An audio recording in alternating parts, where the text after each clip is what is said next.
En Côte d'Ivoire, l'ancien chef de la garde républicaine condamné à 18 ans de prison dans l'affaire des disparus du Novotel. En 2011, 4 personnes, dont 2 Français, avaient été enlevées dans cet hôtel d'Abidjan avant d'être assassinées. Le groupe État islamique frappé par les États-Unis en Afghanistan. Ce jeudi, Washington a largué 11 tonnes de TNT sur des grottes dans l'est du pays. Jamais une bombe non nucléaire aussi puissante n'avait été utilisée par les Américains. Pour Bachar el-Assad, l'attaque chimique présumée de Khan Jayroun le 4 avril dernier est une fabrication de l'Occident. Le président syrien accuse les États-Unis d'avoir, je cite, monté cette histoire pour servir de prétexte à ses frappes en Syrie. Voilà pour les titres. Bonjour et bienvenue sur France 24. Le verdict était très attendu dans l'affaire des disparus du Novotel en Côte d'Ivoire. L'ancien chef de la garde républicaine, le général Bruno Dogboblé, a été condamné à 18 ans de prison par la cour d'assises d'Abidjan. Ses 2 adjoints écopent de la même peine. Pour rappel, le 4 avril 2011, en pleine crise post-électorale, un commando venu de la présidence faisait irruption dans cet hôtel de la capitale ivoirienne. 4 personnes, dont 2 Français, y étaient enlevés avant d'être assassinés. On écoute les avocats de la défense.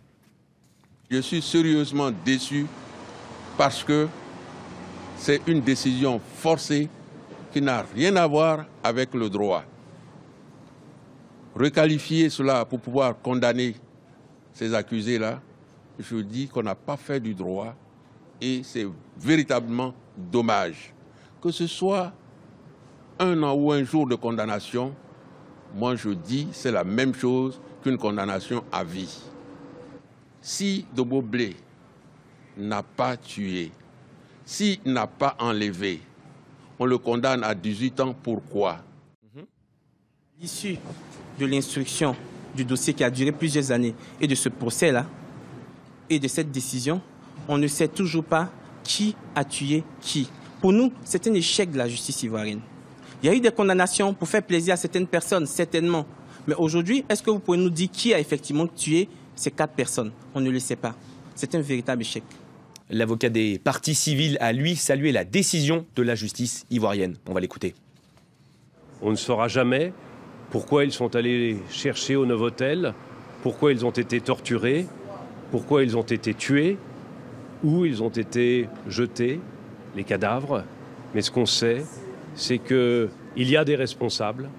Et ce qu'on sait, c'est que la justice est passée.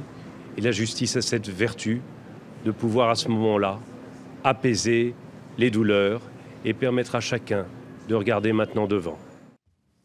Dans le reste de l'actualité, les États-Unis sont donc passés à la vitesse supérieure dans la lutte contre le groupe État islamique.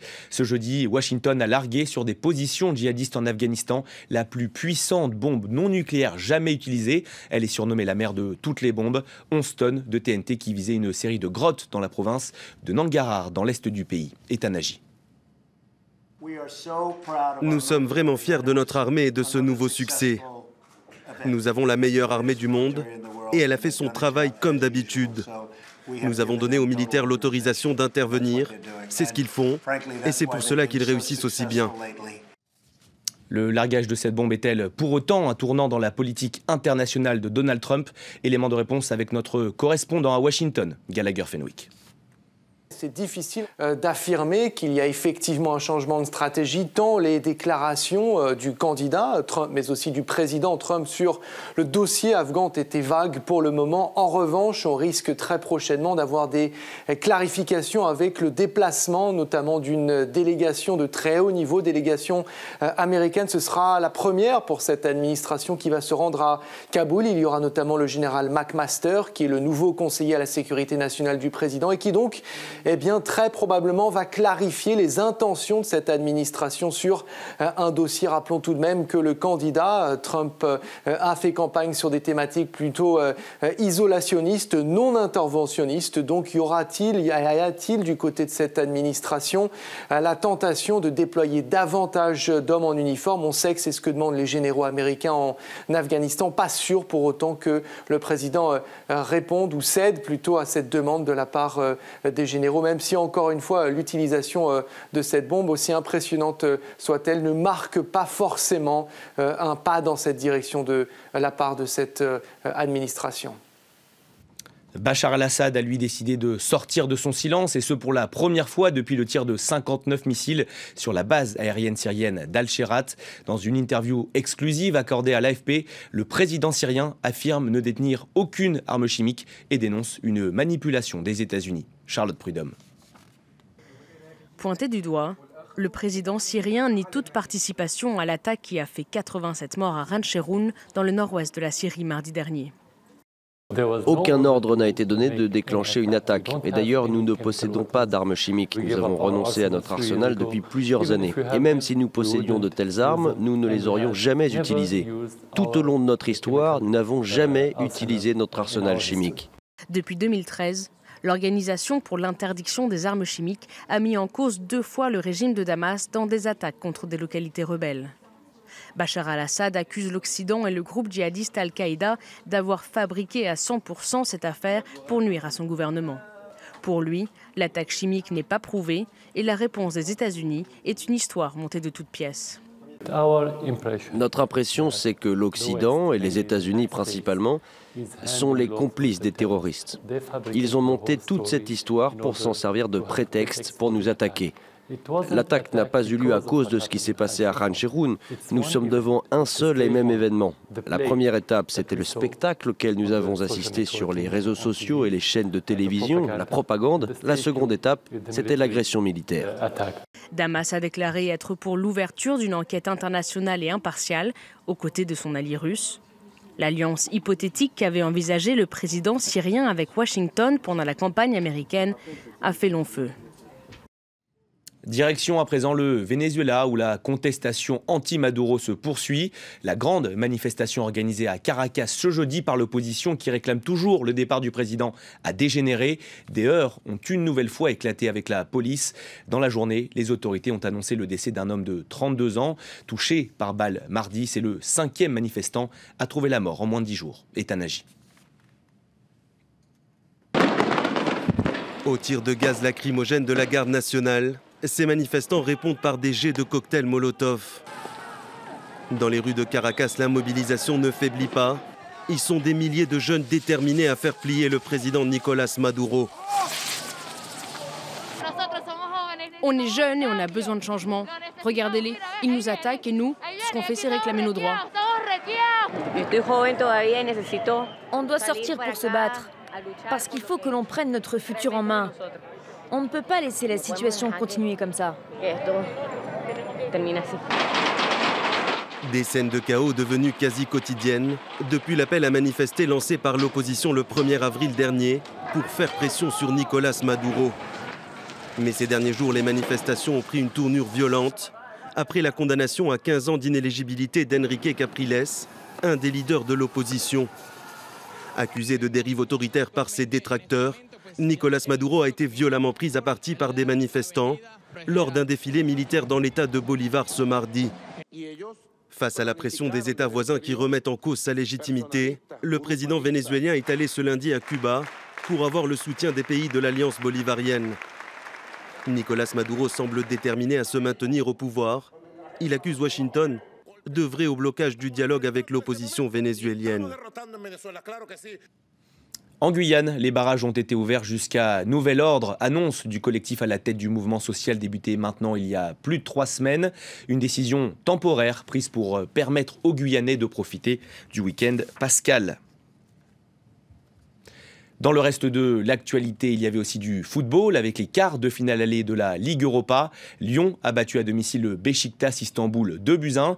Mais ce qui a marqué les esprits, ce sont les heurts qui ont précédé le match entre supporters lyonnais et stambouliotes. La pelouse du Parc OL a ensuite été envahie à la suite de nouveaux débordements. Une soirée de football une nouvelle fois perturbée donc. 2 jours après les événements de Dortmund, outre-Rhin, les autorités allemandes ont déclaré qu'aucun élément ne permettait d'incriminer le principal suspect, Ludovic Defoucault.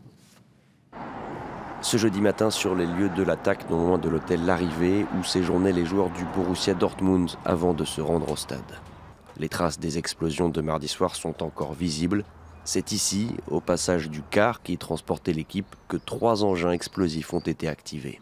Des bombes qui contenaient des morceaux de métal, dont certains se sont fichés dans les appuis-têtes des sièges du bus, dans ce mur de bois, ou même jusqu'aux fenêtres de cette maison voisine. D'après la police, les détonations avaient une portée de 100 mètres. L'enquête, elle, continue. Le parquet allemand a annoncé avoir demandé un mandat d'arrêt contre le jeune homme arrêté mercredi. Un suspect qui s'avère être un Irakien de 26 ans arrivé en Allemagne début 2016, après être passé par la Turquie. Le jeune homme avait rejoint les rangs du groupe État islamique en Irak fin 2014, où il s'était hissé à la tête d'un commando d'une dizaine de membres spécialisés dans le kidnapping, le trafic, l'extorsion et le meurtre. En Allemagne, il est resté en contact avec l'organisation terroriste. Selon le parquet, il n'existe cependant aucune preuve que l'homme a lui-même pris part à l'attaque. Le premier tour de l'élection présidentielle française est désormais dans 9 jours seulement. La nuit dernière, le quartier général de Marine Le Pen a été visé par une tentative d'incendie. Elle a été revendiquée par un groupe voulant, je cite, combattre la xénophobie. Maryse Burgot. Un tag de signature faisant référence au Front National. La cible était donc bien le QG de campagne de Marine Le Pen. Les auteurs n'ont pas pu accéder aux locaux situés dans les étages. Cette compagnie d'assurance en a fait les frais. Marine Le Pen désigne les responsables. Je suppose qu'il s'agit là d'un acte probablement d'un groupuscule d'extrême gauche. Ces groupuscules se sentent en toute impunité. Et encore une fois, je ne suis pas étonné puisque le gouvernement de François Hollande les laisse faire depuis des mois. Agacé par ces accusations, le ministre de l'Intérieur réplique. Ce sont des actes inacceptables. Nous sommes en lien avec les équipes de la candidate du Front National dès hier soir et nous verrons s'il y a lieu, le cas échéant, en lien avec eux, de renforcer les dispositifs de sécurité. Les enquêteurs privilégient la piste criminelle. Un groupe voulant combattre la xénophobie a d'ailleurs revendiqué cette tentative d'incendie. Le 17 mai prochain s'ouvrira donc la 70e édition du Festival de Cannes. La sélection officielle a été dévoilée par Thierry Frémaux cette année. 18 films sont en lice pour décrocher la si convoitée Palme d'Or, dont 4 films français. Axel Simon. Sous l'affiche officielle représentant Claudia Cardinal virevoltant sur les toits de Rome, les organisateurs du 70e Festival de Cannes mettent fin au suspense et dévoilent un à un les films en compétition. Sur les 18 longs métrages en lice pour la Palme d'Or, 4 au total sont signés de réalisateurs français, dont notamment L'amant double de François Ozon, qui n'est pas venu, s'il fait un film par an, comme quelques autres, il n'est pas venu si souvent en compétition. Il faudra aussi compter avec la comédie Le Redoutable de Michel Hazanavicius sur Jean-Luc Godard. Je suis sûr que tu demandes à un acteur de dire que les acteurs sont cons, il le fait. Ou encore Le Rodin de Jacques Doyon avec Vincent Lindon dans le rôle du célèbre sculpteur, célébré cette année pour le centenaire de sa mort. Des grands noms du cinéma étranger fouleront aussi le tapis rouge, la japonaise Naomi Kawase ou l'autrichien Michael Haneke qui revient après déjà 2 palmes d'or. Happy End évoque une famille bourgeoise du nord de la France vivant à côté de camps de migrants. 4 films américains seront aussi en lice, dont Les Proies, signé d'une réalisatrice très attendue. Sofia Coppola revient également après Le Certain Regard en compétition avec Nicole Kidman, Elle Fanning, Kirsten Dunst et toute une série de jeunes actrices qui entourent Colin Farrell. Rendez-vous est donc pris à Cannes du 17 au 28 mai avec un jury présidé par l'Espagnol Pedro Almodóvar. Et le palmarès complet sera connu le 28 mai prochain. On suivra bien sûr ça sur France 24. C'est la fin de cette édition. Merci à tous de l'avoir suivi. On se retrouve dans un quart d'heure pour un nouveau journal. À tout à l'heure.